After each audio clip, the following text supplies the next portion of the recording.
ৰাইজৰ দল সন্দৰ্ভত কৃষক মুক্তি সংগ্ৰাম সমিতিৰ ৰাজহুৱা সভা। যোৱা 2 অক্টোবৰ তাৰিখে কৃষক মুক্তি সংগ্ৰাম সমিতিকে ধৰি অসমৰ 70 জাতীয় জনগোষ্ঠীয় সংগঠন, সংযুক্ত আঞ্চলিক দল আৰু বীৰ লাচিত সেনাৰ উদ্যোগত ৰাইজৰ দল নামৰ ৰাজনৈতিক দলটি গঠন কৰা হয়।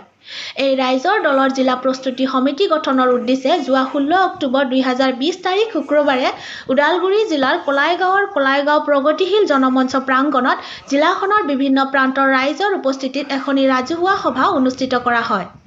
দৰং জিলা কৃষক মুক্তি সংগ্ৰাম সমিতিৰ প্ৰাক্তন সভাপতি সত্য ডেকাৰ সভাপতিত্বত অনুষ্ঠিত হোৱা সভাখনৰ উদ্দেশ্যে ব্যাখ্যা কৰে ওদালগুৰি জিলা কৃষক মুক্তি সংগ্ৰাম সমিতিৰ যুটীয়া সম্পাদক পংকজ অসমীয়াই। কৃষক মুক্তি সংগ্ৰাম সমিতিৰ কেন্দ্ৰীয় সমিতিৰ যুটীয়া সম্পাদক মুকুট ডেকাই ৰাইজৰ দল সম্পৰ্কে উপস্থিত ৰাইজক বিস্তৃতভাৱে বক্তব্য আগবঢ়ায়।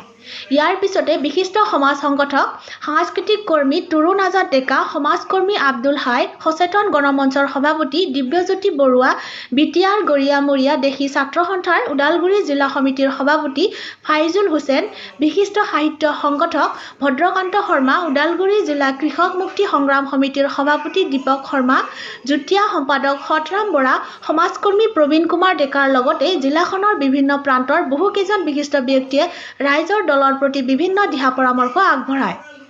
সভাই সৰ্বসন্মতিক্ৰমে বিভিন্ন দল সংগঠনৰ প্ৰতিনিধি, বিশিষ্ট ব্যক্তিৰ লগতে ৰাইজৰ প্ৰতিনিধিৰ অন্তৰ্ভুক্তিৰ আজি এখনি শক্তিশালী প্ৰস্তুতি সমিতি গঠন কৰে। News desk report, news 24 Bodoland. আজি আপোনালোকৰ ইয়াত ৰাইজৰ দলৰ মিটিং হৈছে। হয়, আপোনালোক সকলোৱে জানে যে যোৱা 2 অক্টোবৰ তাৰিখে কৃষক মুক্তি সংগ্ৰাম সমিতিকে ধৰি অসমৰ 70টা জাতীয় জনগোষ্ঠীয় সংগঠন, বীৰ লাচিত সেনা, সংযুক্ত আঞ্চলিক দলৰ উদ্যোগত অসমত ৰাইজৰ দল নামৰ এটা দল গঠন কৰা হৈছে। আৰু এই দলটোৱে বৰ্তমান অসমৰ বিভিন্ন ঠাইত বিভিন্ন অঞ্চলৰ মানুহৰ লগত মত বিনিময় বা আহ্বায়ক সমিতি গঠনৰ কাম কাজ কৰি আহিছে। আৰু সেই উদ্দেশ্য আগত ৰাখি ওদালগুৰি জিলাৰ বিভিন্ন অঞ্চলৰ বিভিন্ন মানুহৰ লগতো আজি ৰাইজৰ দলৰ প্ৰতিনিধি দলে আহি মত বিনিময় কৰে।